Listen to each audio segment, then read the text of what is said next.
The limits of debate in this country are established before the debate even begins, and everyone else is marginalized. They're made to seem either to be communists or some sort of disloyal person. A kook, there's a word. And now it's conspiracy. Say, they've made that something that should not be even entertained for a minute, that powerful people might get together and have a plan. Doesn't happen. You're a kook. You're a conspiracy buff.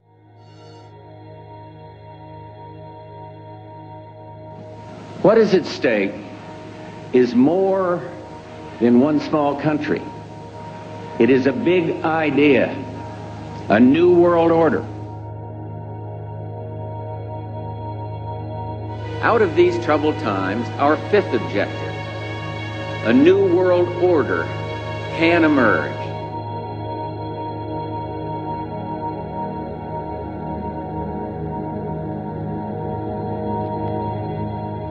В своем движении в другом направлении, к новому мировому порядку, I think новой цивилизации. Even that does not describe why the world has changed so much and why the world has turned so much toward a new world order and a new kind of civilization.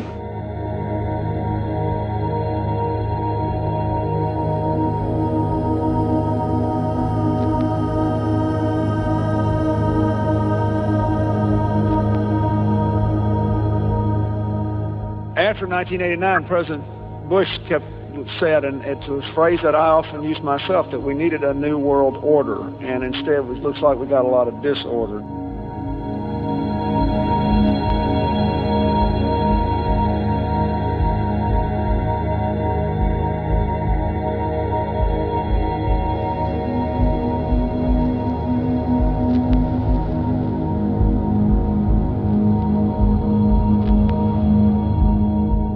There is a chance for the President of the United States to use this disaster to carry out what his father, a phrase his father used, I think, only once, and hasn't been used since, and that is a new world order.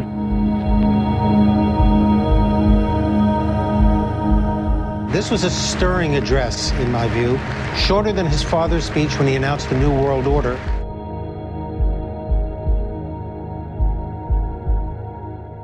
And it's only now that we can begin to understand that the world order that globalization brings and what it's going to look like, it's driven forward now not just by the balance of military strength, the Cold War times, or ordinary political power. It's being driven forward by a seismic shift in economic power that we see around us. We've got to give them a stake in creating the kind of world order that I think all of us would like to see. Thousands of people gathered to hear Barack Obama deliver key foreign policy speech on his current European tour. The Democratic presidential hopeful laid out his vision for America's place in a new world order, saying he was speaking as a proud citizen of the United States and a fellow citizen of the world.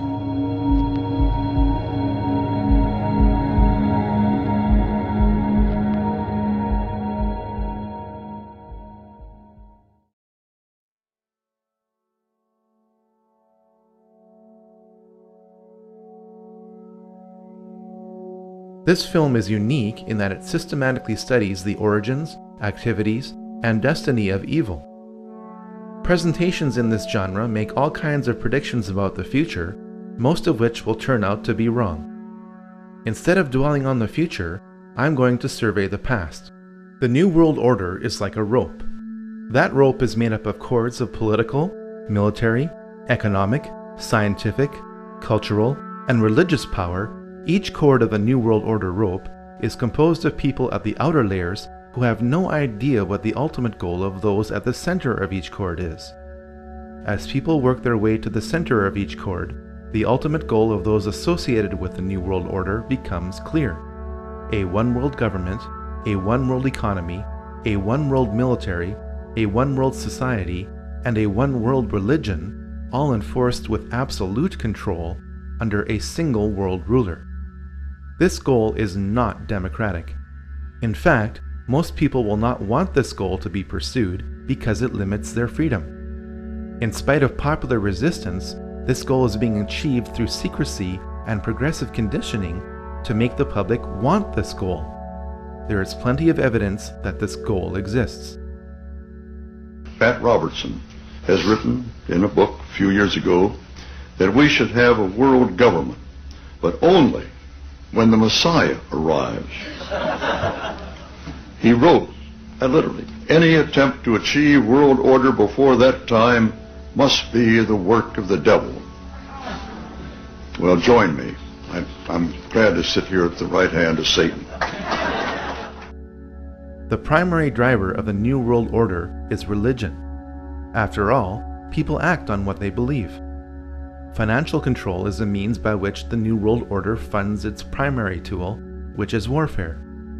We must first understand the tool of warfare before we can grasp the matrix of control being applied to us. Once we understand these systems of control, we can then understand the belief systems of those who are controlling us. All this knowledge is necessary to form strategies of resistance to what you are probably not even aware of. But how did this mindset, control system, and tool of warfare get created?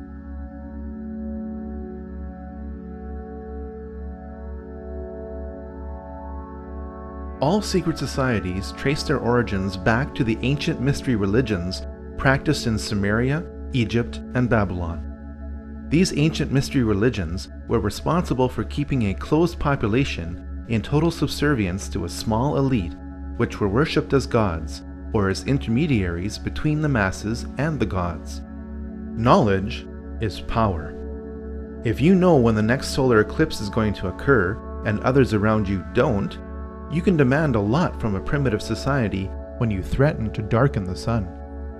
People with secret knowledge of astronomy are going to try to keep that knowledge to themselves. The moment they share that knowledge, their power over any society is eliminated.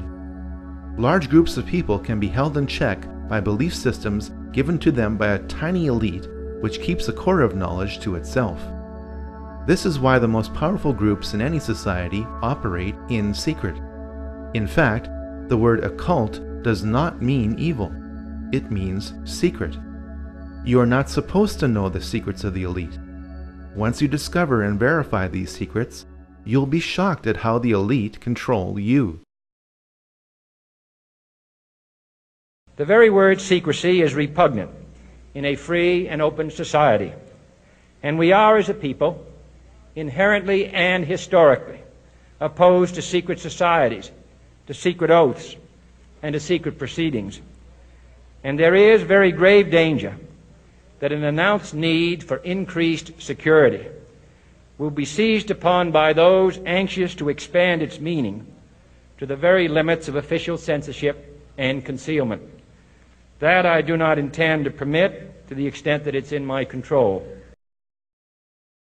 For we are opposed around the world by a monolithic and ruthless conspiracy that relies primarily on covert means for expanding its sphere of influence, on infiltration instead of invasion, on subversion instead of elections, on intimidation instead of free choice, on guerrillas by night instead of armies by day. It is a system which has conscripted vast human and material resources into the building of a tightly knit, highly efficient machine that combines military, diplomatic, intelligence, economic, scientific, and political operations. Its preparations are concealed, not published. Its mistakes are buried, not headlined. Its dissenters are silenced, not praised. No expenditure is questioned, no rumor is printed, no secret is revealed. Government at all levels must meet its obligation to provide you with the fullest possible information outside the narrowest limits of national security. And so it is to the printing press, to the recorder of man's deeds, the keeper of his conscience, the courier of his news, that we look for strength and assistance, confident that with your help, man will be what he was born to be, free and independent.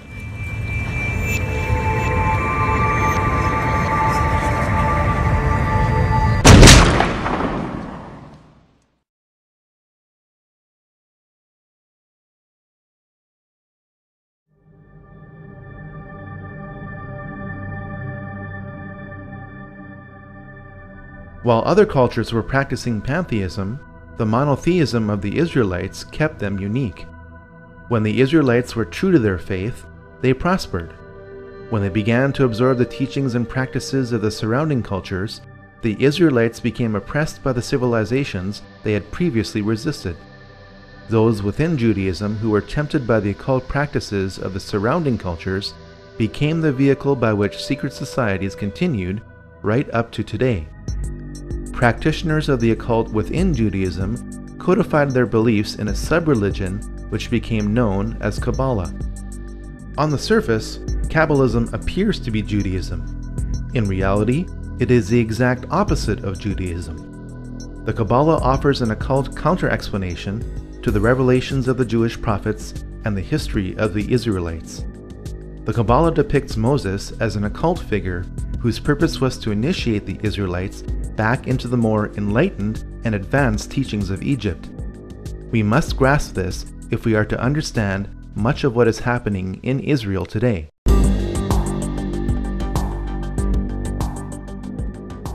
The emergence of Christianity during the height of the Roman era became a problem for the Romans.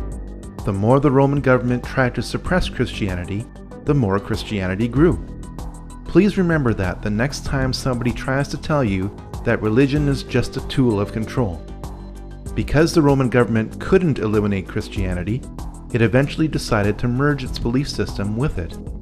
The moral decline of the early church can be traced back to the time when Constantine decided to become a Christian for whatever reason. The beliefs of the Babylonians, Egyptians, Greeks, Eastern cultures, and Romans infiltrated much of Christianity as the Roman government merged with Christianity. At the heart of this infiltration was Gnosticism. Gnosticism means salvation through knowledge, while Christianity means salvation through Christ.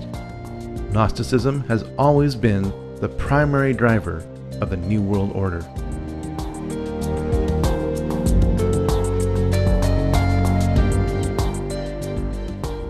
A military and religious order known as the Knights Templar was created in Jerusalem in 1118 by 9 French knights.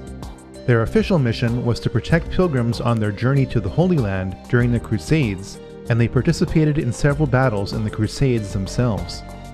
The name Knights Templar was applied to this group when Baldwin II, King of Jerusalem, gave this group of knights lodging in his palace, built on the ruins of King Solomon's temple. By 1128, the order was given special protection by the Pope. As the Crusades wore on, the Knights Templar set up offices in Christian countries to encourage enlistment. The Knights Templar were a tax-exempt organization and received donations from crusading pilgrims in exchange for protection to and from Jerusalem. Because its membership remained dominated by the nobility, the Knights Templar were granted many favors by European rulers.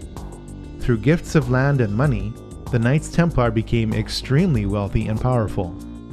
Pope Clement V resisted abolishment of the Knights Templar for years. Finally, after waves of public pressure, most notably from King Philip IV of France, the Pope ordered 54 Templars burned alive in Paris as punishment for conspiracy and Satan worship. The order was destroyed when the Grand Master of the Knights Templar, Jacques de Molay, was burned at the stake on March 18, 1314. Many of the Knights Templar fled to Scotland, Portugal, and to the island of Malta. Some of today's well-connected youth are still initiated into a secret society based on the Knights Templar, known as the Order of de Molay.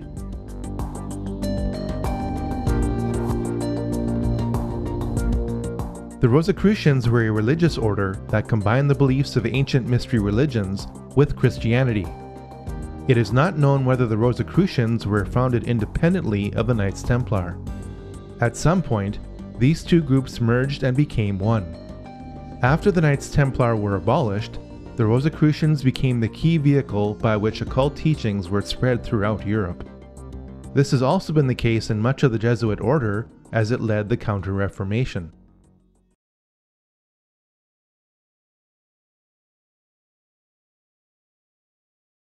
Freemasonry started when the Rosicrucians merged with the stonemason guilds of Europe. From the 1640s onwards, As the construction of grand cathedrals declined, Masons concentrated less on stonework and more on occult teachings. By 1717, the world's first Grand Lodge of Freemasonry was established in London. Freemasons were initially viewed positively by the public for doing good works, and the number of lodges grew rapidly throughout Europe. The age-old satanic desire for power also grew within Freemasonry. A secret society within a secret society, made up of only the highest levels of Freemasons, fathered a ruthless philosophy that is affecting us to this day. On May 1st, 1776, the Order of the Illuminati was born.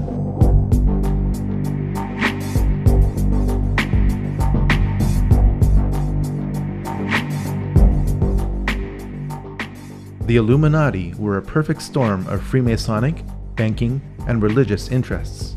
If you are truly interested in separating fact from fiction, what remains as fact about the Illuminati from original sources is most disturbing. By reading Robeson's Proof of a Conspiracy, the goals of the Illuminati become clear. Abolition of all monarchical government and patriotism to it. Elimination of private property and inheritance. Destruction of the traditional family. And eradication of all religion. The Illuminati were an extreme sect of Freemasonry. The effects of these institutions cannot be overemphasized. Over 5,000 years of occult history have been focused into Freemasonry and the Illuminati. Around 250 years of occult practices have flowed from them. The modern financial system was created by a family which had connections to the Illuminati. The goals of communism are identical to the goals of the Illuminati.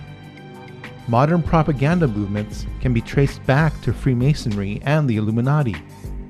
Every major war, from the French Revolution onwards, has been influenced by Illuminati philosophy to progressively promote a one-world government. The Illuminati were headed up by Adam Weishaupt. Weishaupt had a Catholic background and, contrary to popular myth, was not a Jesuit or secret Jew. When his father died when Adam was 5, Weishaupt was sent to live with his godfather, rector at Ingolstadt University. Because the university was a Catholic institution, the rector brought home many suppressed books, which Adam read. Weishaupt graduated with a Doctor of Law degree from the University of Ingolstadt in 1768. Though the Pope disbanded the Jesuits in 1773, they were still allowed to teach canon law at the university because they were the only ones who were qualified to do so. This angered Weishaupt and pushed him further towards the radical teachings he read as a child. At first, Weishaupt had only a few disciples who met locally in Weishaupt's apartment in Ingolstadt, Germany. To my knowledge, this is the only presentation to prove the physical origins of the Illuminati. From this upper room, an evil philosophy of extreme rationalism was born. Weishaupt was initiated into the Masonic Lodge of Theodore of Good Counsel in Munich in 1777. Through his growing associations with Freemasons, priests, preachers, professors, dukes, colonels, and counts, Weishaupt worked to weave the Illuminati into the rope of Freemasonry. The nobility wished to become members of the Illuminati to establish more connections to advance their own enterprises and interests. Members of the Illuminati were gradually told the intentions of the group as long as they agreed with them and could be trusted to keep its secrets. In 1782, dozens of participants attended the Masonic Congress of Wilhelmsbad, which became the power base of the Illuminati. At its height, the Illuminati had around 2,000 members. The House of Rothschild was on its way to becoming the most powerful banking family in the world.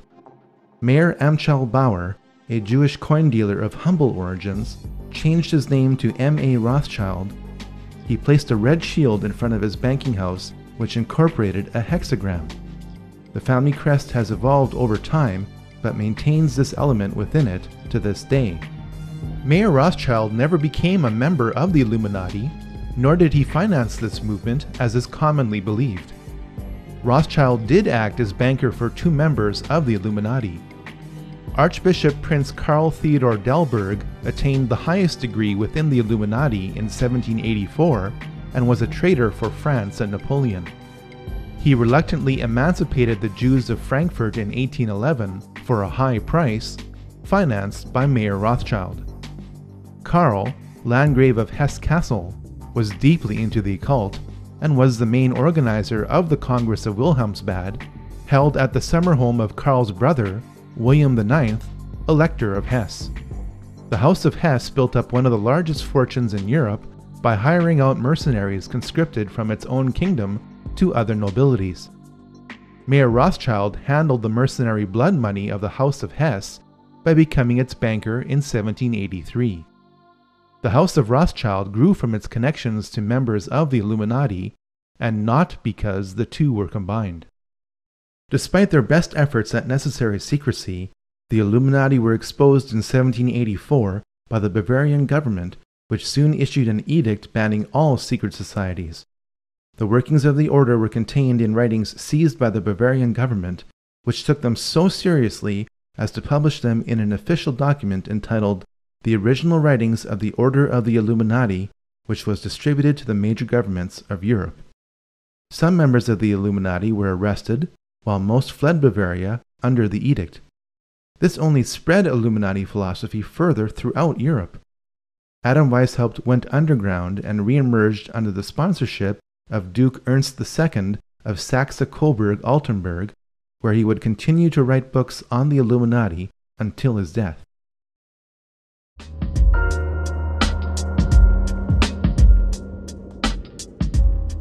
Scattered from Bavaria, the Illuminati quickly re-emerged in France within pre-existing revolutionary groups, the largest of which was the Jacobin Club. The Jacobins, with the money from the Duke of Orleans, bought up and transported out much of the grain supply in France to create an artificial food shortage in 1789. The famine that resulted drove people to revolt. The Jacobins told the people to blame the famine on King Louis XVI and Queen Marie Antoinette. The fate of that French monarchy was sealed in the minds of the public when it was alleged that Marie Antoinette said, "Let them eat cake," in response to the famine. Jacobin propaganda pinned this saying on Antoinette to create maximum hatred for the monarchy. It worked. The hatred of all authority in the French Revolution did not stop with the execution of the French king and queen in 1793.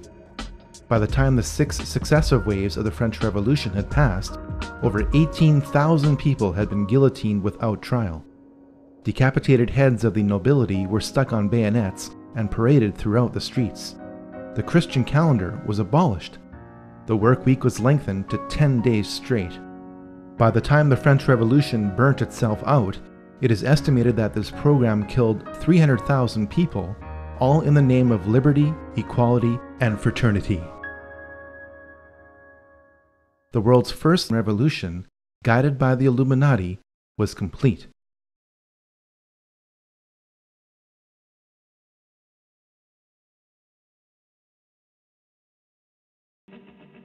Though Mayer Amschel Rothschild died in Frankfurt in 1812, his empire grew through his family. Perhaps the one quote in modern English which sums up Mayer Rothschild's ambitions is this: "Give me control of a nation's money supply, and I care not who makes its laws." Towards the end of his life, Mayer told his 5 sons that they should expand the Rothschild banking empire throughout Europe. Nathan was sent to London. Amschel stayed in Frankfurt.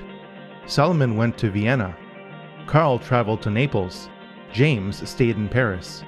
The establishment of the 5 centers of the Rothschild banking family is symbolized by the 5 arrows in the Rothschild family crest. The alliance between the Rothschilds and Illuminized Freemasonry continued with this new generation. Freemasonry was a common element with Adam Weishaupt, 3 of the 5 Rothschild brothers, and Napoleon Bonaparte. Napoleon was initiated into Freemasonry in June 1798. Napoleon was part of the Inner Masonic Club, but his imperialist ambitions could not be contained. Keep in mind that Napoleon appointed himself as King of France in December 1804. Napoleon enjoyed immense success as Emperor of France, yet his policies contained a fatal flaw. Napoleon's Banque de France which would provide interest-free loans to the people of France, was a direct threat to the Rothschild banking empire. The Rothschilds decided to defeat Napoleon's army, not through military conquest, but by financial dominance. Napoleon needed so much money to finance his war that he agreed to sell all French territory in America through the Louisiana Purchase of 1804. Nathan Rothschild in England took Prince William's money transferred to Amschel Rothschild in Germany and used it to fund British forces. Jacob Rothschild in France was one of several banks helping to fund Napoleon's army. This means that the Rothschilds were busy funding both sides of the War of 1812. The modern financial system, started by the Rothschilds, has been funding both sides of every major war for 200 years. While the Battle of Waterloo was a defeat for Napoleon, it also was a guarantee of financial domination for the Rothschilds. Because the Rothschilds had a network of banking couriers throughout Europe, they were the only merchants allowed to pass through the English and French blockades. One of these couriers crossed the English Channel with the news that Wellington had won the war, a full 24 hours before Wellington's own courier. Nathan Rothschild knew that he was armed with this critical information before anyone else was. He ordered his workers to start selling holdings of British war bonds. Other traders observed this maneuver and started selling their bonds in a panic. The bonds became worthless as everyone thought that Rothschild's action meant that Napoleon had won the war. Nathan Rothschild then instructed his traders to buy all the British bonds they could get. When London heard the news that England won the war against Napoleon, British bonds gained a level of value even higher than before the war began. The ownership of such a vast sum of high-value bonds meant that the Rothschilds literally owned the Bank of England. On top of all this, there were the profits to be made from loans to Europe to repair the damage done by Napoleon. From the Battle of Waterloo onwards, the interests of the British Crown and the Rothschilds were so intertwined that the Rothschilds were given titles of nobility. Eventually, through intermarriage, the Rothschilds became royalty.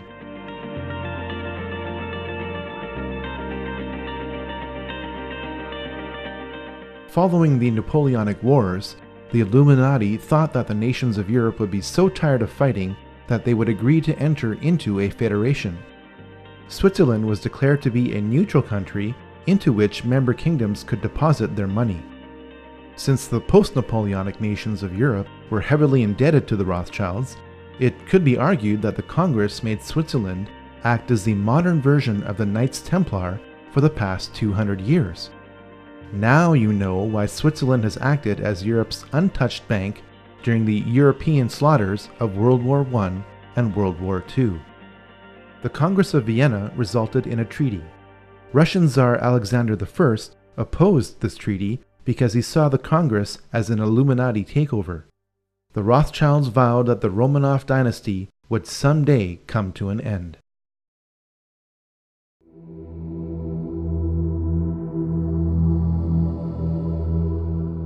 Columbus did not discover anything. The Vikings arrived in North America 500 years before Columbus did.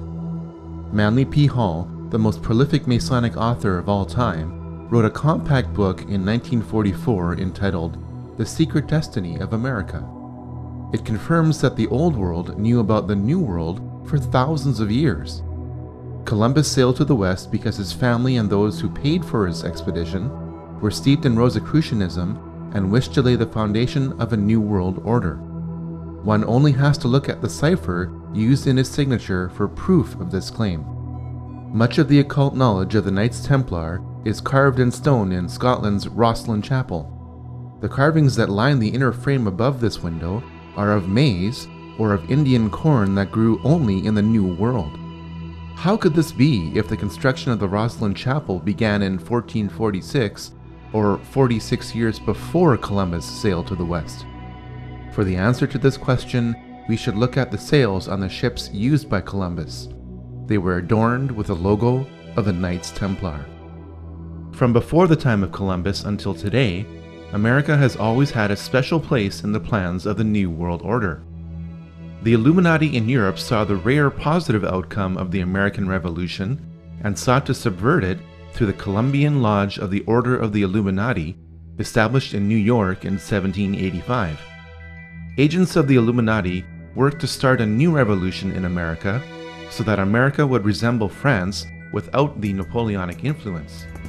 In 1791, Alexander Hamilton established the first privately owned central bank in the United States with $10 million on a 20-year charter.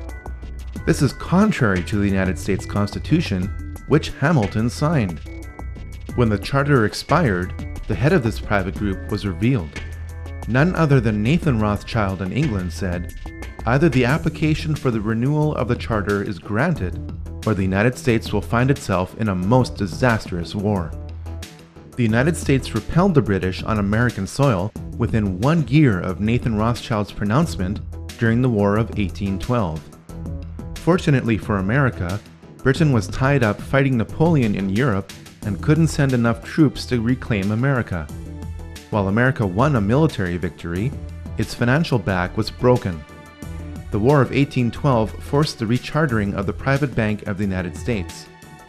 Thanks to the war and inflation, the debt owed to the bank exploded to $127 million. Andrew Jackson vetoed the bank in 1832. In 1835, President Jackson distributed a $35 million surplus. This was the only time in American history that the United States had balanced its books.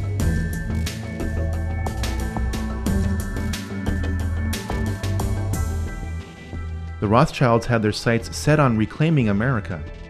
A divide and conquer strategy would be used by creating a conflict between the North and the South. The North was to be a British colony annexed to Canada under the control of Lionel Rothschild. The South was to be a French colony given to Napoleon III of France under the control of James Rothschild. Lincoln's main problem shifted from slavery, which he outlawed, to how he was going to pay for the defense of America against the international bankers who were destroying it. Lincoln came up with a brilliant solution called the greenback. The government would print its own interest-free currency that would later be redeemable in gold.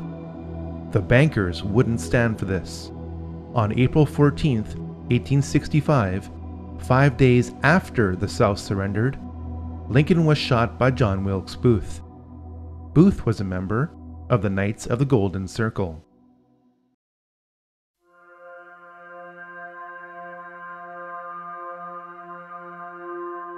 The monarchies of Europe, led by the British royal family, had been involved in the occult for centuries through the sponsorship of clairvoyants.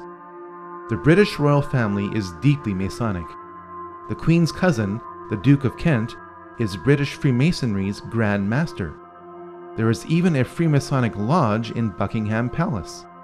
Though the current Queen says that she is not amused at this, she and her predecessors were often Masonic. It is a fact that much of the European nobility goes back to various houses, especially in England and France, which link the lines of the kings of England and the kings of Jerusalem. Fiction occurs when this link is used to create a mythology which states that the British people, led by their monarch, are one of the lost tribes of Israel. British Israel Freemasons also believe that since America was descendant from Britain, Americans who are of British Masonic descent are also one of the lost tribes of Israel. On the back of the US $1 bill, there exists a Star of David, hidden in plain sight. The British royal family is more German than it is English. Queen Victoria was married to Prince Albert of Saxe-Coburg and Gotha. Under pressure from anti-German sentiment created during World War I, King George V changed his family name to Windsor.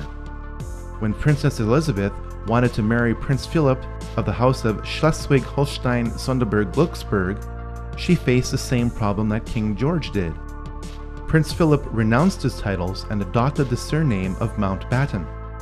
All 4 of Prince Philip's sisters married into the German nobility, which embraced Nazi philosophy. Remember that Adam Weishaupt wrote more material on the Illuminati under the sponsorship of Duke Ernst II of Saxe-Coburg-Altenburg. Because Prince Albert was great-grandson of Duke Ernst II and consort to Queen Victoria, the British royal family are direct descendants of Ernst II. Since Duke Ernst II became a member of the Illuminati in 1783, it is not hard to see that the teachings of Adam Weishaupt are being used by the British royal family today. The British monarchy was involved in 2 wars with China over opium. From about the mid-17th century onwards, Europe had a huge trade deficit with China. Europe wanted Chinese tea, silk, and porcelain, but China did not want as much of what Europe had to offer. This trade deficit problem was made worse by the fact that Chinese emperors demanded to be paid in silver and gold coin. The problem was solved when British traders began importing opium into China from India. Large areas of China became addicted to opium. The addiction was so intense that in many areas of China, opium was currency. The conflict between the Chinese emperors and British traders grew so bad that Queen Victoria sent in the British army to fight the Chinese army over opium in 1839 to 1842 and again in 1846 to 1860. When you are told that the British royal family's wealth is based on taxation, don't believe it. It could be argued that the British East India Company occupied India on behalf of the British Crown and its traders. Afghanistan is occupied today by coalition forces. In 2007, 93% of the world's opium production came from Afghanistan. The 2006 Afghan opium harvest was also valued at $3 billion.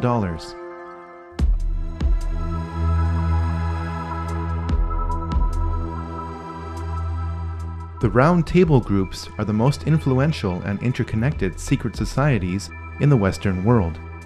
While Cecil Rhodes did not start any of these groups, he was instrumental in ensuring that they worked together toward a common goal. In 1966, Georgetown University history professor Carroll Quigley defined this goal in a massive work entitled Tragedy and Hope.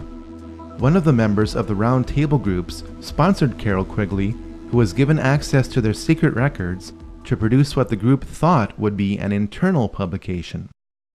As a teenager, I heard John Kennedy's summons to citizenship. And then, as a student at Georgetown, I heard that call clarified by a professor named Carroll Quigley, who said to us that America was the greatest nation in history because our people had always believed in 2 things: that tomorrow can be better than today, and that every one of us has a personal, moral responsibility to make it so.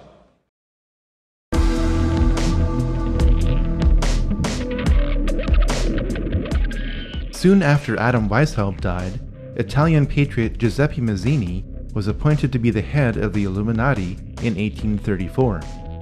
Mazzini became a 33rd degree Mason while attending Genoa University.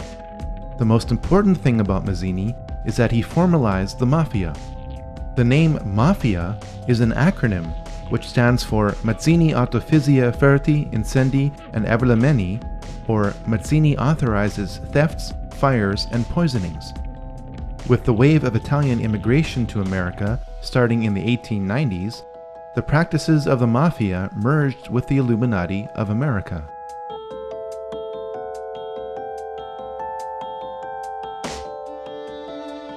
Next to Adam Weishaupt, Albert Pike is the most influential Freemason in history. Pike was asked by American Freemasons to reform its rituals. He did so in a Masonic handbook entitled Morals and Dogma of the Ancient and Accepted Rite of Freemasonry, published in 1871. The Knights of the Golden Circle, or KGC, was a Masonic organization dedicated to establishing a golden circle of territories between Mexico, Central America, the Caribbean, and the southern states, which would officially sanction slavery. Albert Pike was associated with the KGC and created several spin-off groups from it, including the Ku Klux Klan. While he was Sovereign Grand Commander of the Scottish Rite of Freemasonry, Albert Pike created his own office of Chief Justice of the KKK. This is also borne out at the location of his statue, which is in Judiciary Square in Washington, D.C. Albert Pike is responsible for inflaming racial tensions that were the official cause of the U.S. Civil War. Now you can understand how the American Civil War was really about who would control the money supply of the United States, and that slavery was a secondary issue in this conflict.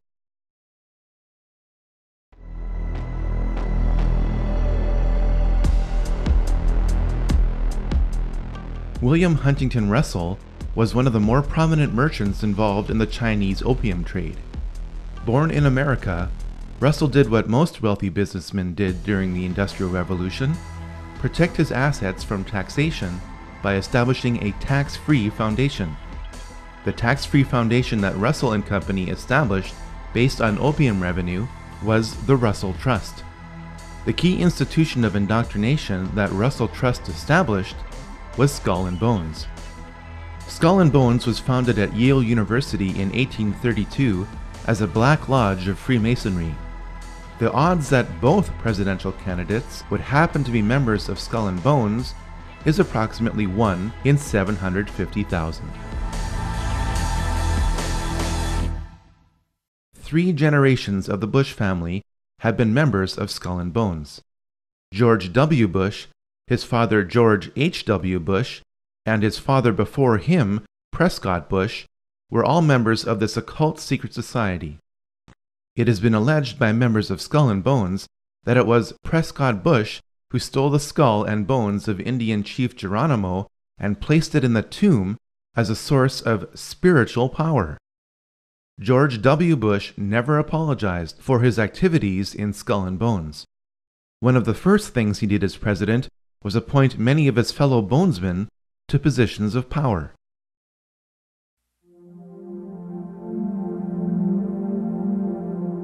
Georg Hegel was a German philosopher who came up with a basic system for achieving the goals of the Illuminati called the Hegelian dialectic. This system is based on 3 steps. In step 1, a rogue government will create the problem that harms or even kills its own citizens. This deception is known as a false flag attack. In step 2, a rogue government will control the reaction to the problem which it created by typically blaming it on an enemy or some aspect of its own society over which it seeks more control. This is why the term false flag attack is so named. In step 3, a rogue government will offer the solution to the problem which it created. This solution is typically a war or a system of regulations. The solution would usually not be accepted by the public had the rogue government not created the crisis and controlled the reaction to it in the first place. A government which seeks increasing control can keep pushing society to accept its agenda by following a series of problems, reactions, and solutions which it planned all along. The significance of the Hegelian dialectic is not how evil it is, but rather how often governments choose to follow it. There has not been a major war in the 20th and 21st centuries that does not follow the Hegelian dialectic.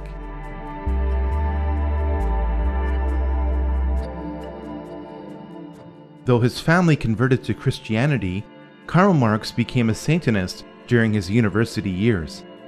In a poem entitled Pale Maiden, Marx wrote, "Thus heaven I forfeited, I know it full well. My soul, once true to God, is chosen for hell." Over time, Marx became a 32nd degree Mason. Karl Marx met up with German philosopher Friedrich Engels. Engels joined a revolutionary group 10 years earlier, founded by Giuseppe Mazzini. It was Engels who would feed Karl Marx physically and intellectually for life. Marx published the Communist Manifesto in 1848 based on a draft from Engels.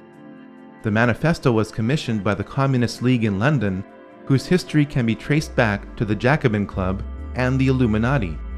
The foundations of communism are identical to the goals of the Illuminati. Karl Marx was always looking for money. He found it when Nathan Rothschild gave Marx several £1,000s to finance the cause of socialism through the Hegelian dialectic. Marx wrote Das Kapital in 1867, which became known as the Bible of the working class. While his Bible called for the working class to rise up and overthrow the financial bourgeoisie, Marx evidently did not practice what he preached. In an 1864 letter to his uncle, Marx announced that he made £400 on the stock exchange. Nikolai Lenin picked up where Karl Marx left off. Lenin admired Mikhail Bakunin, who wrote, "The evil one is the satanic revolt against divine authority. Satan, the eternal rebel, the first free thinker, and the emancipator of worlds." While attending university, Lenin became a Mason.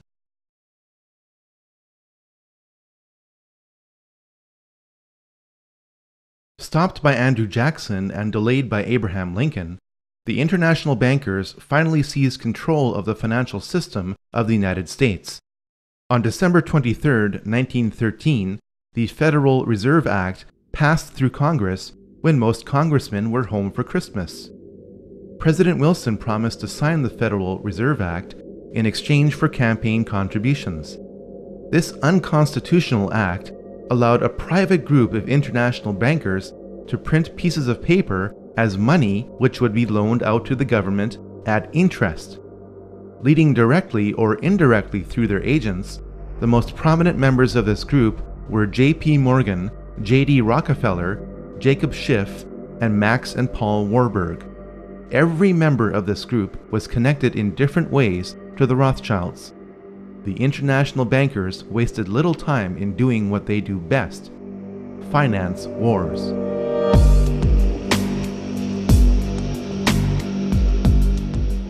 The bankers of Europe and America found a way to ignite the growing tension between Germany and the Anglo-American establishment for the economic and cultural dominance of Europe. Most people know that the flashpoint of World War I along the Western Front was the torpedoing of the Lusitania on May 7, 1915. What most people don't know is how the operations of the Lusitania were engineered to provoke this war. British intelligence broke the German war code in December 1914. This meant that the First Lord of the Admiralty, Winston Churchill, knew where every German U-boat was in the English Channel. The Lusitania slowed to await the arrival of its military escort through the channel. Churchill ordered the escort to return to port. The Lusitania was crawling alone through a war zone. A private letter from Churchill removes any doubt as to whether he intended for the Lusitania to be sunk. Roughly 1,200 people lost their lives in an engineered event designed to start a war. The Germans claimed that the Lusitania was carrying arms from America to be used by Britain against Germany. 93 years later, this claim has been proven to be true. The English-speaking press, controlled by the CFR in America and the Rothschild-owned news services in Europe, published the claim that the barbaric Germans had attacked an unarmed passenger ship. This ignores the fact that the German government placed warnings in New York newspapers reminding passengers that the ship would be sailing into a war zone. The best example of how the Illuminati bankers funded both sides of World War I was given through Max and Paul Warburg. Paul Warburg's firm of Kuhn, Loeb & Company was in charge of Liberty Loans, which helped finance the American military. Max Warburg's firm of M.M. Warburg & Company helped finance the German military. The Rothschilds were unable to control Russia because of the Tsar until World War I, when the alliance between the European and American bankers was complete. Jacob Schiff spent $20 million in gold to finance the Russian Revolution through Leon Trotsky, who was exiled in style in New York. Of the 384 commissars that were to make up the new Russian government, 264 had come from the United States. When the ship carrying the men and materials for the revolution were seized at the port of Halifax by Canadian authorities, President Wilson secured their release by stating that if they weren't let go, the US would not enter the war. Lenin, exiled in Switzerland, promised to make peace with Germany if he overthrew Russia's temporary government. He was placed in a sealed railway car with $5 million in German gold and was sent to Russia. When the elections were held in November 1917, Lenin's communists received only 24% of the vote. Lenin had to use force in order to represent the people. The United States stepped in with enormous amounts of food and relief supplies as famine gripped Russia while Lenin took control of it.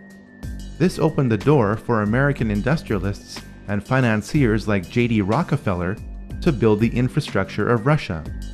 The net effect was that America continued to support the communist revolution.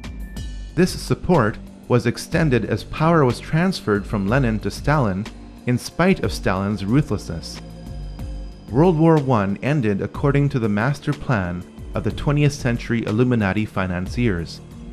They knew that communism could only continue so long as capitalism supported it. The financiers also knew that the oppressive chains of the Treaty of Versailles would be broken by a leader who would eventually rise up from within Germany. Welcome to the first round of Problem, Reaction, and Solution.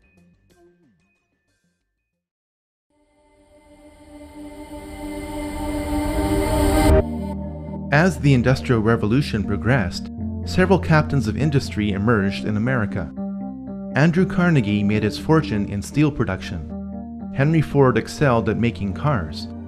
John D. Rockefeller made the largest fortune in America through banking based on oil production. Many have speculated that the CFR is an acronym based on Carnegie, Ford, and Rockefeller. While this may not be the case, all three of these men have had a financial stake in the CFR, which was officially formed in New York in July 1921. Its logo features a rider on a white horse giving a Masonic salute. The Latin word in the logo means everywhere. The CFR in New York is the counterpart to the Royal Institute in London. Both groups are members of the Round Table groups. The same bankers which established the Federal Reserve in 1913 funded the CFR through dozens of tax-free foundations. If you want to catch a ride in the Anglo-American machinery of the Illuminati today, you will agree to be told what to do.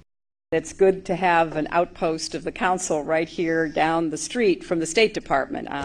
We get a lot of advice from the council, so this will mean I won't have as far to go to be told what we should be doing and how we should think about the future.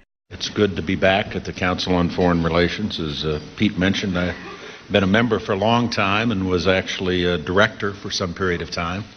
I never mentioned that when I was campaigning for re-election back home in Wyoming. The goal of the Royal Institute and the CFR is nothing less than one world government. In 1950, CFR member James Warburg testified before the Senate Foreign Relations Committee and said, "We shall have world government whether or not you like it, by conquest or consent." You would think that the CFR would be the talk of the American mainstream media, but the CFR dictates what will make the American news and how it will be presented to reporters in key positions who are along for the establishment ride.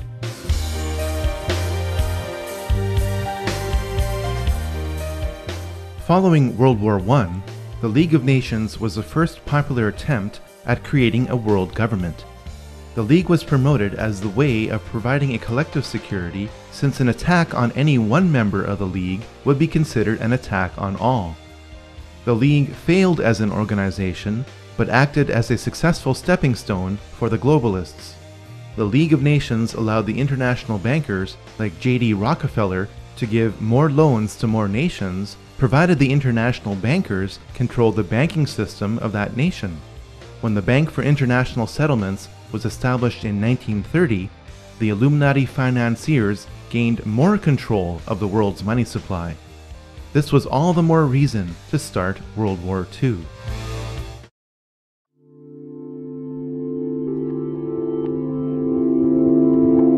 Adolf Hitler was offered as the manufactured solution to the burden imposed upon Germany by the Treaty of Versailles. The event Hitler created to take control of Germany was engineered through a false flag attack. We now know that Hitler had his henchmen set fire to the German parliament, known as the Reichstag, in 1933. The fire was blamed on communist agent Marinus van der Lubbe in a huge show trial. In reality, van der Lubbe was a mentally handicapped individual picked up off the streets. Hitler's mighty war machine was funded and created by Wall Street. The Treaty of Versailles induced Germany to default on its debt. The Dawes Plan replaced the treaty after 5 years and allowed links to be made between American and German industry and finance. From the mid-1920s to the late 1930s, through the Bank of International Settlements, over $135 million was loaned to the German electrical, steel, and chemical industries from Wall Street. The profits on these loans were considerable. Without the technology for extracting petroleum from the German coal fields supplied by Rockefeller-owned Standard Oil of New Jersey, the Nazi war machine would have ran out of gas. One of the funders of the Nazi war machine was Prescott Bush, father and grandfather of 2 U.S. presidents. According to files from the U.S. National Archives, Prescott Bush was a partner in Brown Brothers Harriman. This was one of the corporations used by industrialist Fritz Thyssen to move assets between America and Germany. Prescott Bush's assets in Union Banking Corporation were seized under the Trading with the Enemy Act in 1942, after America entered the war. The Bush family fortune was built in part from funding the very enemy that would kill over 400,000 American troops. May I introduce our co-editors for this edition of the Longines Chronoscope. Our distinguished guest for this evening is the Honorable Prescott Bush, United States Senator from Connecticut. I think we have made, just in this year, very marked and noticeable progress in connection with the Cold War. Included in that, too, should be our efforts to get at this subversion business within our own government. The ideologies of the Nazis and the Communists were set against each other by the Illuminati financiers in a dialectical struggle. Both ideologies are flawed and use the same means to produce the same result. The Illuminati financiers chose to eliminate the Nazi movement and preserve communism for one very important reason. Hitler started to print money just like the Federal Reserve. At this point, all of Europe was tied up in war with itself. The problem and reaction stages of World War II would only be solved through America. America entered World War II based on the Pearl Harbor attack that was allowed to happen and deliberately made worse. The Japanese signals indicating the time, place, and resources to be used in the attack were remotely intercepted and sent to President Roosevelt. President Roosevelt chose not to relay the information to Pearl Harbor. America now had the excuse to attack Germany, even though Germany never attacked America. The Japanese were ready to surrender in February 1945, but 2 nuclear bombs were dropped on them after this date instead of being used in Europe. The madness of World War II accomplished several things for the Illuminati financiers. Profits could be generated by rebuilding Japan and using it to provide cheap labor to flood America with inexpensive goods. This would accelerate the long-term planned process of bringing down America, just as China is being used to help finish the job today. Communism was allowed to consume half of Europe in order to lock America and the Soviet Union in a new dialectical struggle and a new opportunity for profit. Most importantly, World War II paved the way to create the United Nations and the Nation of Israel. It must be noted that the top 4 players of World War II had ties to the occult. Hitler was deeply involved in the black arts. He joined a group focused on esoteric teachings called the Thule Society. This is where the logo for the Nazi Party came from. The occult foundation of Nazi philosophy was laid by Dietrich Eckart, not by Adolf Hitler. Joseph Stalin was involved in Freemasonry. Here we see him giving the same sign of the hidden hand, the same hand sign of Freemasons Napoleon and Solomon Rothschild. Franklin Roosevelt was a 32nd degree Mason. Winston Churchill was a member of 2 Masonic lodges, including a Druidic lodge. When you look at a photograph of the 3 main characters involved at the Yalta Conference in February 1945, keep in mind that all 3 were Freemasons.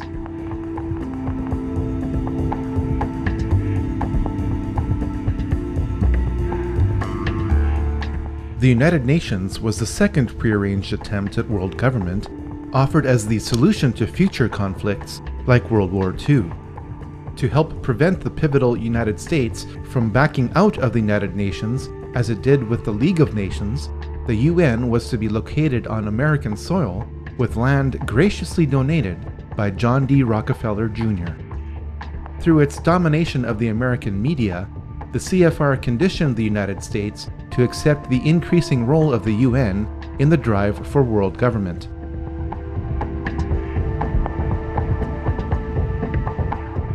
Political Zionism, a tool of the Rothschilds, clearly expressed the desire to create Israel long before World War II. This is documented in the Balfour Declaration of 1917. Arthur James Balfour of the British Foreign Office announced that it was the will of His Majesty's government to establish a Jewish homeland in Palestine. This official policy was given to the World Zionist Federation of Great Britain, headed by Lord Rothschild, over 30 years before Israel was created.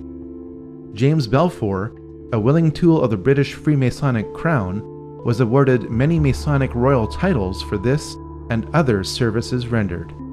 Political Zionism used and magnified the anti-Semitism of the Nazi movement to create Israel.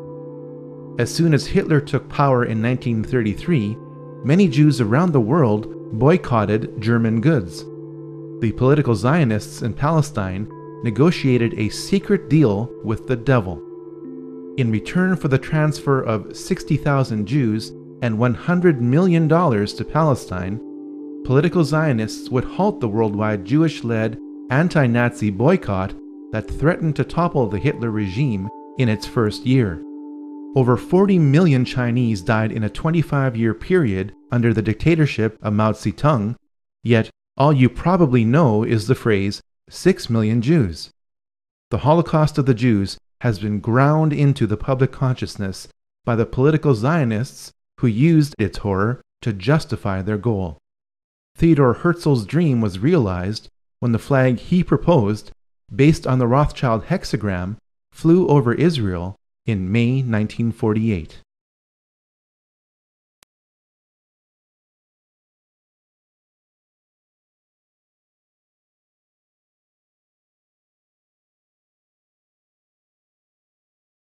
The wars against Asian communism for 30 years were symptoms of a much larger problem.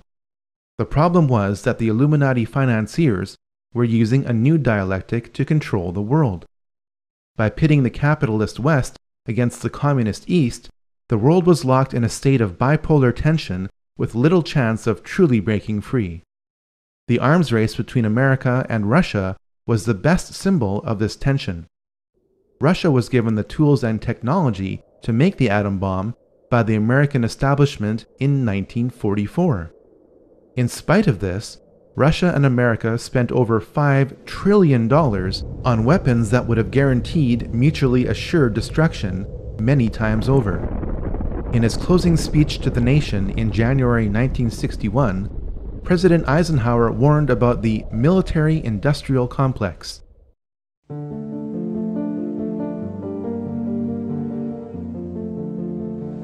Until the latest of our world conflicts, the United States had no armaments industry. American makers of plowshares could, with time and as required, make swords as well. But we can no longer risk emergency improvisation of national defense. We have been compelled to create a permanent armaments industry of vast proportions. Added to this, 3.5 million men and women are directly engaged in the defense establishment. Now, this conjunction of an immense military establishment and a large arms industry is new in the American experience. The total influence, economic, political, even spiritual, is felt in every city, every state house, every office of the federal government. We recognize the imperative need for this development, yet we must not fail to comprehend its grave implications. Our toil, resources, and livelihood are all involved. So is the very structure of our society. In the councils of government, we must guard against the acquisition of unwarranted influence, whether sought or unsought, by the military-industrial complex. The potential for the disastrous rise of misplaced power exists and will persist. We must never let the weight of this combination endanger our liberties or democratic processes. We should take nothing for granted. Only an alert and knowledgeable citizenry can compel the proper meshing of the huge industrial and military machinery of defense with our peaceful methods and goals, so that security and liberty may prosper together. We didn't listen to him then. We still aren't listening now. The Illuminati financiers planned for the failure of communism. Communism as a system is guaranteed to fail without support. It failed in 1989 through the symbology of the fall of the Berlin Wall. China was busy by this time producing goods for the capitalist West. In 50 years, the planet went from a multipolar world to a bipolar world to a monopolar world. In the meantime, 3 more secret societies emerged to help manage the planet without your awareness or consent. The time to encourage another war would soon be around the corner.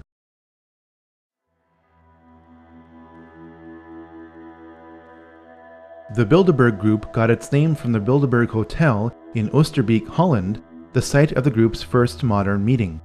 It was founded by Prince Bernhard of the Netherlands in 1954, though its practices can be traced back to the Knights Templar. The Bilderberg Group was originally concerned with a regional Europe for the benefit of its members at the expense of national sovereignty. Over time, its scope has broadened to include balanced membership mainly from NATO countries. Many members of the CFR are also members of the Bilderberg Group. Once a year in 5-star hotels between Europe and North America, around 100 influential people gather together to determine the future of the planet for the next 1 or 2 years. The membership and accomplishments of the Bilderberg Group have been impressive. Presidents are chosen by this group. When Queen Beatrix and David Rockefeller get together at a Bilderberg meeting, you are looking at the 2 people on the planet who control the lion's share of the world's oil supply. The 2008 oil price and credit boom and bust were planned events according to leaks from the Bilderberg Group in 2006. The Bilderberg Group also created the European Union.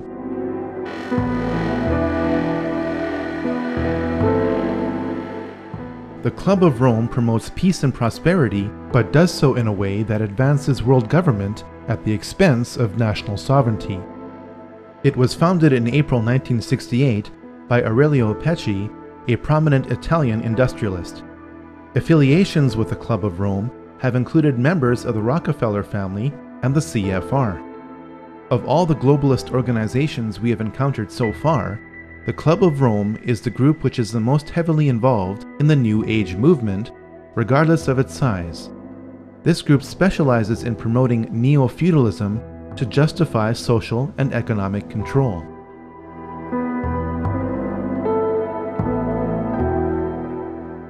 The Trilateral Commission was created in 1973 by David Rockefeller to launder money. As more congressmen and informed citizens became aware of the CFR and the Federal Reserve during the 1950s and 60s, global planners realized that they had to be more covert.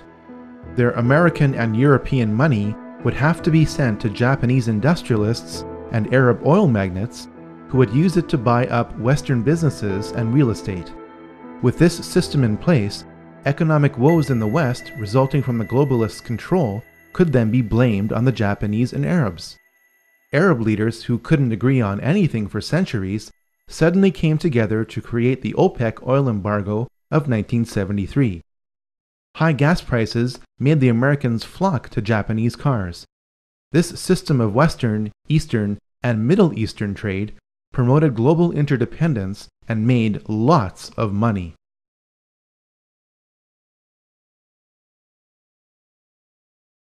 Saddam Hussein became the new target of the Illuminati financiers with the collapse of communism in 1989. White House Special Envoy Donald Rumsfeld met Saddam in December 1983. Rumsfeld gave Saddam the gas he used to kill thousands of his own people, but that didn't matter to the elite. What did matter was that Saddam was pumping too much oil to get rid of his foreign debt. This lowered oil prices by flooding the oil market, angering OPEC nations.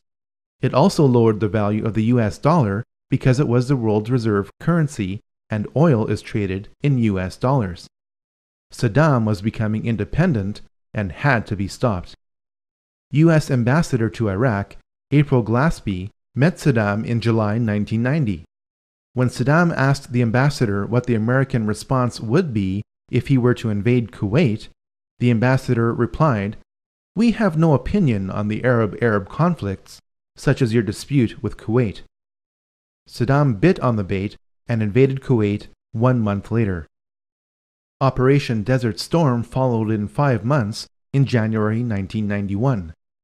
Saddam's army was destroyed in 5 weeks. While I was there, I saw the Iraqi soldiers come into the hospital with guns. They took the babies out of the incubators, took the incubators, and left the children to die on the cold floor.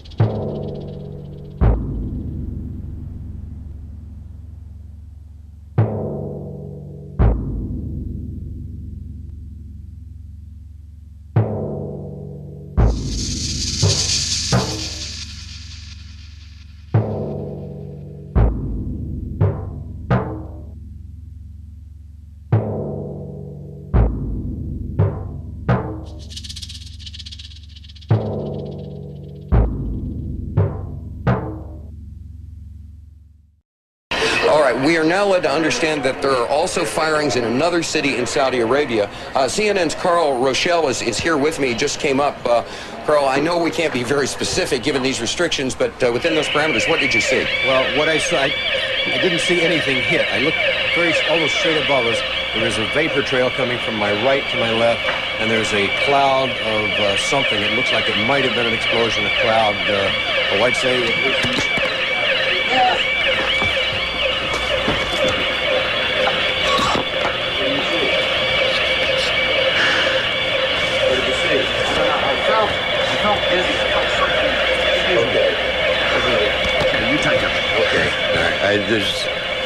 My apologies for that. He's putting on a gas mask. There hasn't been any gas dropped here that we could tell. You smell anything? No. You may smell some of the fumes from a missile exhaust going off.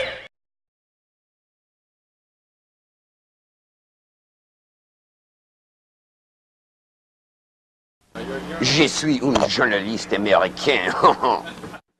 Oh, I love this country so much. You guys just don't have a clue. This is a Scud. You can tell it by its distinctive label. Now, when the missile is launched, the first thing you look for is the plume sticking out behind it. Now, when you detect this, you can tell it's been launched. Thank you.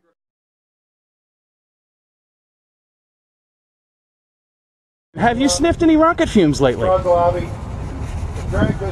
You got a gas mask around, bud? Oh, I get it. Oh, I see. That's good. And yeah, I thought it was.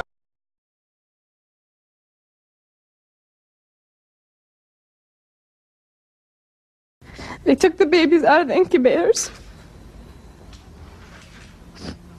took the incubators and left the children to die on the cold floor. And they had kids in incubators, and they were thrown out of the incubators so that Kuwait could be systematically dismantled. It's a proud day for America, and by God, we've kicked Vietnam syndrome once and for all. Thank you very, very much. Saddam's baited invasion meant that the nation of Iraq and its rich oil reserves could be held indefinitely as ransom by the globalists from 1991 onwards. But this was not enough for the elite. George Herbert Walker Bush, member of Bohemian Grove and Skull and Bones, whose father helped finance the Nazis, signaled the intention of the Illuminati. His New World Order speech to Congress was given on September 11, 1990, exactly 11 years before another staged event. The crisis in the Persian Gulf, as grave as it is, also offers a rare opportunity to move toward an historic period of cooperation.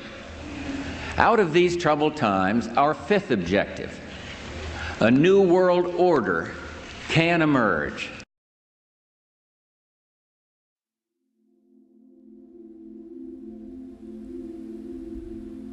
People are still bewildered by what happened on September 11, 2001. This brief study cross-examines the mechanics, the men involved, and the motives for what happened on that day. Most people assume that Flight 93 was crashed by its passengers after they overtook the terrorists who controlled it. After all, it left a scar in the earth. Here's the problem. According to a USGS aerial survey, that scar existed in 1994 or earlier. At this point, we have two choices. We can choose to believe that a full-sized airliner being fought over can crash into topsoil in precise alignment with a pre-existing scar, leaving that scar relatively intact. We can also choose to believe that only part of the plane landed within that scar. The first option would violate the patterns of hundreds of airplane crashes over decades. The second option forces us to ask whether pieces of the plane were found in other locations. Indeed, this is the case. Small pieces of the plane were spread out over a debris field several miles long. This forces us to ask how the plane disintegrated. According to retired Colonel Don DeGrand-Pré, it was shot down by a member of the Air Force. We have since learned the probable name of the pilot who eliminated Flight 93. Lieutenant Colonel Rick Gibney was the only pilot in the United States Air Force to be given an award in secret for his actions on a special mission on 9/11. Most people assume that Flight 77 struck the Pentagon with no warning by a crack pilot. In recorded testimony before the 9/11 Commission, then Transportation Secretary Norman Mineta recalled what he witnessed in the Presidential Command Center below the White House. During the time that the airplane coming in to the Pentagon, there was a young man who would come in and say to the Vice President, the plane is 50 miles out, the plane is 30 miles out. And when it got down to the plane is 10 miles out, the young man also said to the Vice President, do the orders still stand? And the Vice President turned and whipped his neck around and said, of course the orders still stand. Have you heard anything to the contrary? This testimony proves that the Vice President was aware that something was approaching the Pentagon. Hani Hannour is alleged to have hijacked Flight 77 and flown it into the Pentagon. Here's the problem. The flight parameters for Flight 77, obtained under the Freedom of Information Act from the National Transportation Safety Board, indicate that the flight deck door remained closed once the plane was in flight. The mid-air hijacking of Flight 77 could not have taken place if the cockpit door never opened. One of the popular myths of 9/11 is that the Twin Towers were towering infernos. If that's true, then people wouldn't have been told to return to work in the South Tower. In the neighboring South Tower, people are also evacuating, but an announcement over the PA system tells workers their building is secure and they can return to their desks, an announcement that will soon have tragic consequences. If the towers were towering infernos, then the Battalion 7 chief would have never been able to make it to the 78th floor and say, Hey, Ladder 415, we got two isolated pockets of fire. We should be able to knock it down with two lines. Where you know that? 78th floor, numerous 1045 coal horns. If the tower fires were melting steel columns, then Edna Sintron wouldn't have been able to wave from the plane impact zone with her light pants not even singed.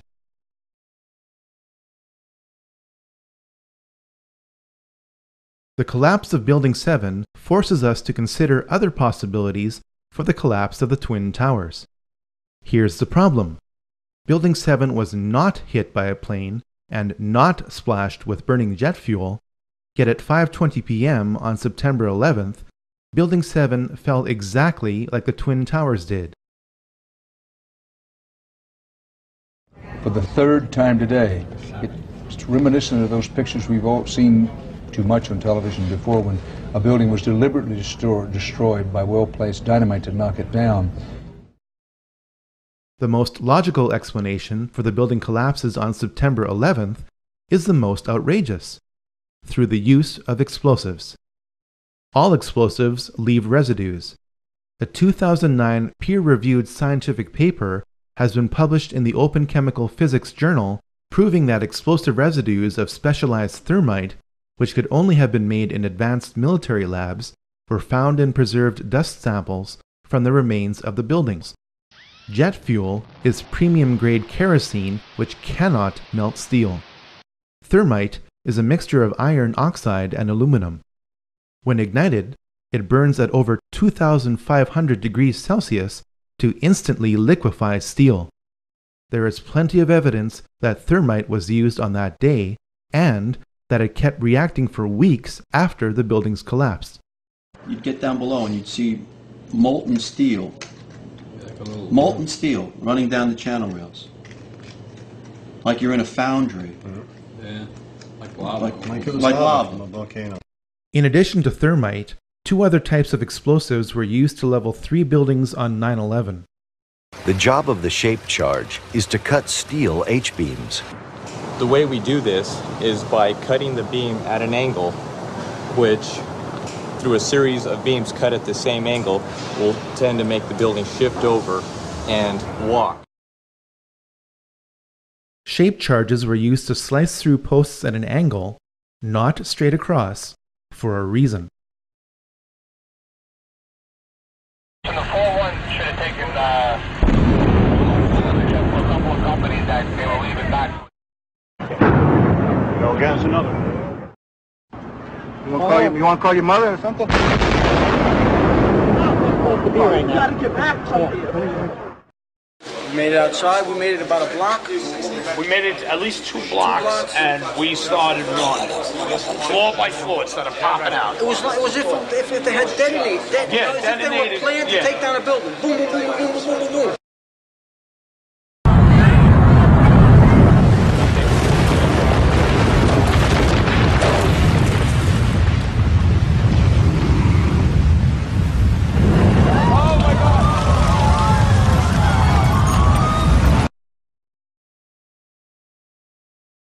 Based on the evidence, the final roll sequences after pre-weakening with thermite and shape charges was most likely done with nuclear explosives.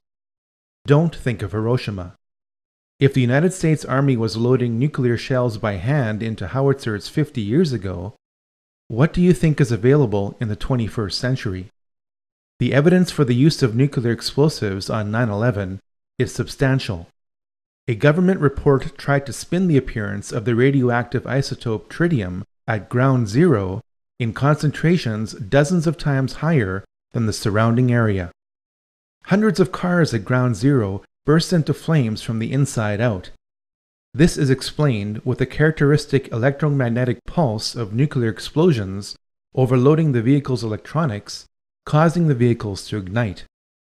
It would be foolish to conclude that aviation-grade kerosene would cause this kind of selective damage while leaving truckloads of loose paper around the site untouched. Toxic fumes produced by fires from the continuously reacting thermite and radiation from the final roll sequences explain why 7 out of 10 people with significant exposure to ground zero are dying from a host of illnesses. If explosives were used to destroy buildings on 9/11, they would have had to be placed in the buildings.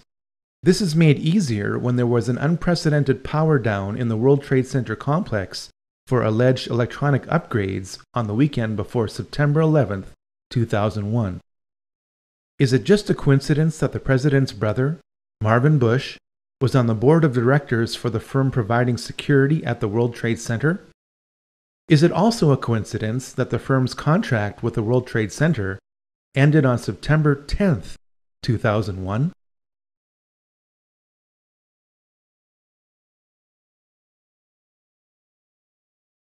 The so-called terrorists who attacked America without warning were trained and lived at U.S. military bases. The radical Islamic terrorists of 9/11 got drunk in a Florida bar, paying for their drinks with a wad of cash. Some of the terrorists who died in 9/11 have turned up alive and well. The 9/11 terrorists list has not been updated. Documents reveal that Osama's CIA codename was Tim Osman. This leads us back to Zbigniew Brzezinski because he created the Mujahideen in the late 1970s, which were later renamed Al-Qaeda. The people of Pakistan know what the US will never admit to, that Osama bin Laden is a CIA asset. Who is Osama bin Laden? He's just a character created by America. Well, actually, 98% of Pakistan would probably fall along the same line. They believe that Osama is basically a CIA agent who is working undercover to put a bad image of Islam. Really? You know, that land over there is yours. You'll go back to it one day because your fight will prevail and you'll have your homes and your mosques back again because your cause is right and God is on your side. This is assuming that Osama is still alive and that the conveniently timed release of new Osama recordings aren't faked. This brings us to why 9/11 occurred. James R. Bath met George W. Bush during their time at the Texas Air National Guard. Both were kicked out for being AWOL. Through a trust agreement created in July 1976, James Bath was authorized to invest money from Salem bin Laden, father of Osama bin Laden. This was at the time when George Bush Sr. was director of the CIA. 3 years later, James Bath bought 25,000 shares in Arbusto 79 Limited, George Bush Jr.'s oil company. The Bushes do business with the bin Ladens. The Saudi bin Laden Group makes its money from being the main construction conglomerate of the House of Saud. The Saudis make their money from supplying oil to America to create an artificial demand for the US dollar. Oil, the dollar, and war, the House of Saud, the House of Bush, and the House of bin Laden are all connected. George Bush Sr. was a member of the Carlyle Group, a venture capital firm heavily invested in arms sales. On the morning of September 11, 2001, George H.W. Bush was president when the Carlyle Group hosted a conference at a Washington hotel. Among the guests of honor was a valued investor, Shafiq bin Laden, brother to Osama.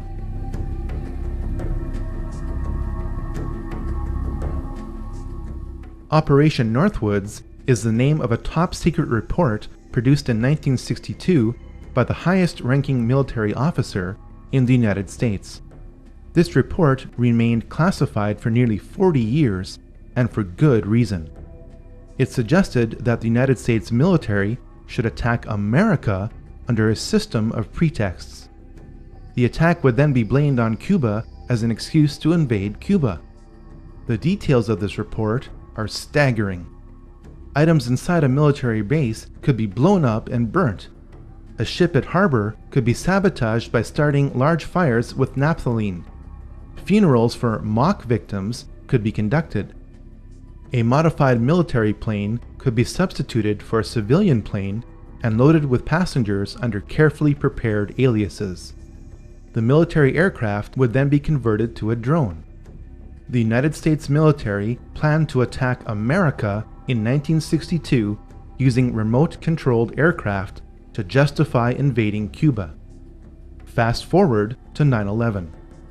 Because the cockpit door of Flight 77 never opened in flight, this is exactly what happened on 9/11.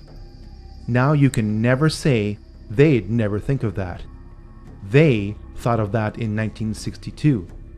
They thought about it again in 2001. The Project for a New American Century is a neoconservative think tank. Some of its members are the most powerful people in the United States. In a report dated September 2000, 1 year before 9/11, this group wanted to turn the United States military into a vehicle of global domination. You may doubt this interpretation until you turn to page 60. Here, we read that advanced forms of biological warfare that can target specific genotypes may transform biological warfare from the realm of terror to a politically useful tool. This report noted that this transformation would trouble American allies and would take a long time, absent a catastrophic and catalyzing event like a new Pearl Harbor. The goal of the war on terror is to make loads of money and to accelerate the next great dialectical war. Insurgents keep being captured, but some of them turn out to be MI5 agents. Over 160,000 soldiers and 180,000 civilians and mercenaries are being used to fight 100 Al-Qaeda soldiers. Members of Al-Qaeda are being trained at US military bases. Opium is flowing from Afghanistan. The lies are so thick that bricks of cash are being given out to soldiers to keep them quiet. The Illuminati do not want peace. They want more wars. I met Rockefeller through a female attorney I knew, and I met him and I liked him, and he was a very, very smart man. He's the one who told me 11 months before 9/11 ever happened that there was going to be an event. Never told me what the event was going to be, but there was going to be an event, and out of that event, we were going to invade Afghanistan to run pipelines from the Caspian Sea. We were going to invade Iraq, to take over the oil fields, establish a base in the Middle East, and make it all part of the New World Order. And sure enough, later, 9/11 happened, and I remember he was telling me how how you're going to see soldiers looking in caves for people in Afghanistan and Pakistan and all these places. And there's going to be this war on terror, which is no real enemy. And the whole thing is a giant hoax, but it's a way for the government to take over the American people. And he said the end goal is to get everybody chipped, to control the whole society, to have the bankers, the elite people, the bankers and some governor controlling the world. In earlier times, it was easier to control 1 million people than physically to kill 1 million people. Today, it is infinitely easier to kill 1 million people than to control 1 million people. It is easier to kill than to control.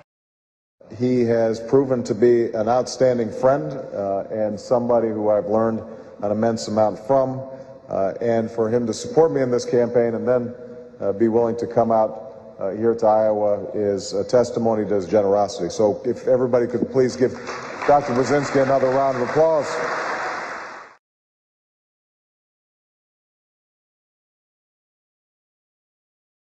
So far, we have learned that over 5,000 years of ancient mystery religions have filtered themselves into Illuminized Freemasonry by the mid to late 1700s. We have learned that every major war since the French Revolution has been manipulated through the Hegelian dialectic to provide more control to the Illuminati. We have also learned that Israel was an Illuminati creation. But where are we going from here?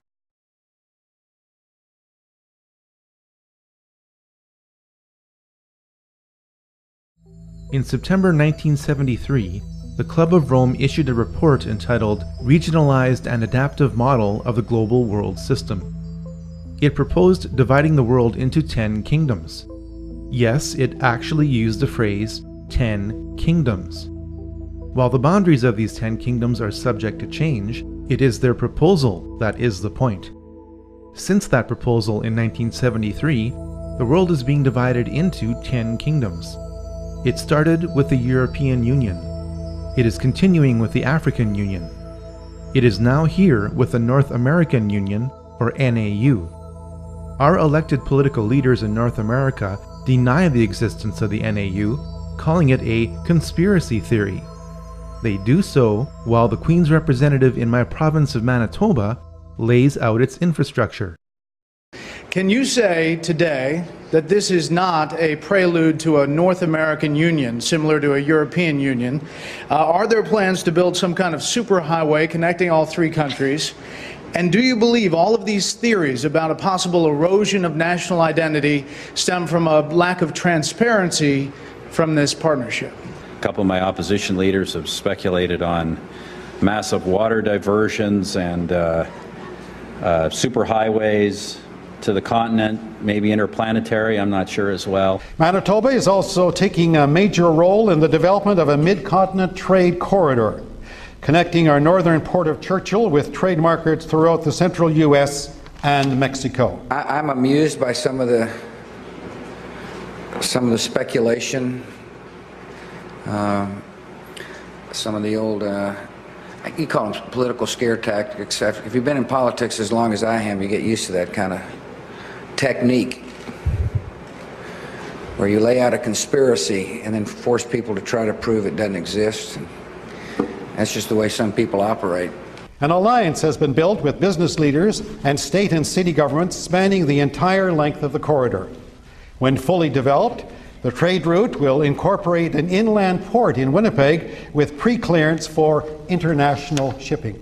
I'm amused by the difference between what actually takes place in the meetings and what some are trying to say takes place. It's quite comical, actually, when you realize the difference between reality and what some people are talking on TV about. And we cannot be effective at major economic matters any longer unless we work with our other economic partners around the world and work with them closely and intimately. That is essential. I know some people don't like it. It's a loss of national sovereignty, but it is a simple reality.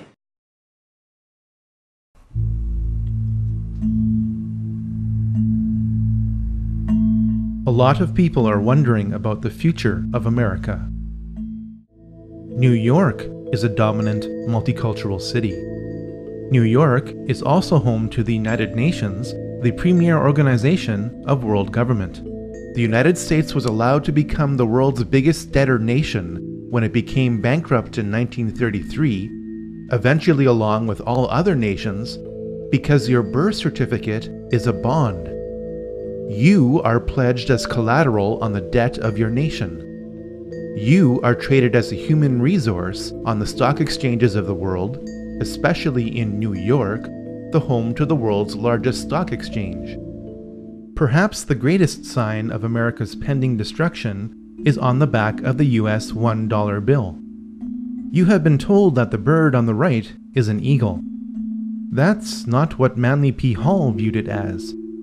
He knew that it was a phoenix, the ancient mythological bird of fiery rebirth. The phoenix is used to describe how old systems of power are deliberately destroyed to produce new systems of power. The system of power that is being built now is described on the left side on the back of the US $1 bill. You have been told that the Latin phrase Novus Ordo Seclorum means a new order of the ages. If you understood what the Roman poet Virgil meant when he wrote what this phrase is based on, it means God hath favored our undertakings, new order secular, or new world order. The occult purpose of America is to usher in the new world order on the back of what appears to be a trusted democracy. This purpose is hidden in plain sight.